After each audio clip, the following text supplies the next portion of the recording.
Halo guys, selamat datang kembali di channel Sandro Official. Di video kali ini saya akan menjawab pertanyaan yang paling sering ditanyakan ya di channel ini untuk konten bagaimana caranya menghidupkan mesin mobil di saat aki tekor atau ya mobil mogok tanpa perlu didorong.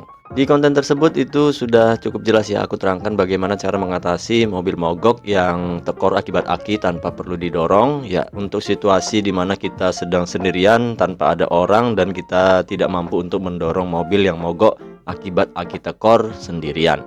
Oke, jadi di konten tersebut banyak pertanyaan dari teman-teman yang timbul ya, yang paling sering sekali ditanyakan kepada saya di konten tersebut. Untuk video kali ini saya akan menjawab khususnya ya buat teman-teman yang bertanya di konten tersebut. Jadi saya tidak mempraktekkan ulang untuk cara menghidupkan mesin mobil yang mogok tersebut. Jadi buat teman-teman yang belum nonton videonya, kalian bisa cek aja untuk videonya di video saya pertama, atau kalian bisa klik aja untuk kartu yang muncul di sudut kanan atas ini. Nah, setelah kalian sudah menonton video tersebut, kalian bisa balik lagi ke konten ini.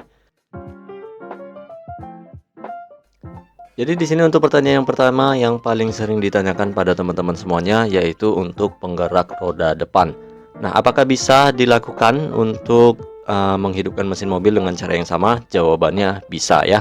Kalian lakukan dengan cara yang sama namun dipraktekkan di roda depan. Selanjutnya untuk pertanyaan yang kedua yang paling sering ditanyakan pada teman-teman semuanya, kenapa yang didongkrak itu hanya roda sebelah saja dan yang mutar itu cuma sebelah, yang sebelahnya itu nggak mutar gitu ya, nggak maju gitu. Apakah nggak nyambung gitu untuk as rodanya? Jadi begini untuk penjelasannya. Kalian harus paham ya, untuk mobil itu ada yang namanya sistem gardan ya, atau untuk istilah internasional itu gear diferensial. Jadi di sini saya hanya menjelaskan secara awam saja ya, karena di sini jujur saya bukan mekanik dan juga saya bukan ahli di bidangnya. Hanya saja saya ingin tahu dan saya ingin belajar. Jadi ya buat teman-teman yang belum tahu untuk sistem kerja dari gardan mobil, kalian bisa search aja ya di YouTube, itu banyak untuk penjelasannya dan di situ sudah dijelaskan dengan animasi yang cukup mudah untuk kita mengerti dari sistem kerja gerdang ini. Jadi intinya untuk roda kiri dan roda kanan itu tidak menyatu untuk asnya ya. Hanya saja dihubungkan dari ada beberapa gear di dalam gardan itu untuk membagi daya atau apa ya, kekuatan atau gimana gitu. Intinya untuk as itu tidak menyatu gitu. Jadi ada pembagian yang diatur dari gardan itu dan di situ dinamakan gear diferensial. Mari kita lanjut ke pertanyaan yang ketiga yang paling sering ditanyakan pada teman-teman semuanya. Untuk mobil bertransmisi matic, apakah bisa dilakukan dengan cara yang sama? Nah, jawabannya menurut aku pribadi itu tidak bisa. Karena ya kalian tahu sendiri ya, logikanya untuk mobil penggerak matic itu seperti apa sistem kerjanya. Jelas berbeda dengan mobil yang bertransmisi manual.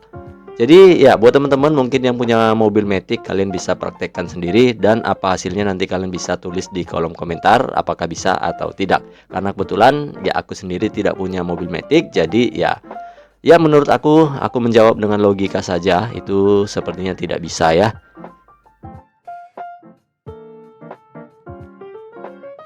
Oke guys, jadi itulah sedikit informasi yang bisa aku sampaikan kepada teman-teman semuanya. Semoga bisa bermanfaat dan berguna bagi kita semuanya.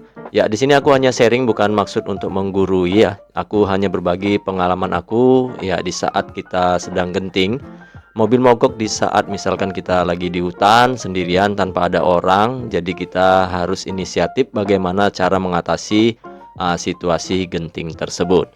Oke, jadi buat teman-teman jika ada yang mau ditambahkan silahkan tulis aja di kolom komentar. Dan di sini aku berpesan kepada teman-teman semuanya, ya jaga kesehatan dan ya kita harus hati-hati dalam berkendara. Ya kita cek dulu sebelum kita berangkat apakah mobil kita itu dalam keadaan baik dan sehat supaya kita tidak mengalami kendala di jalan.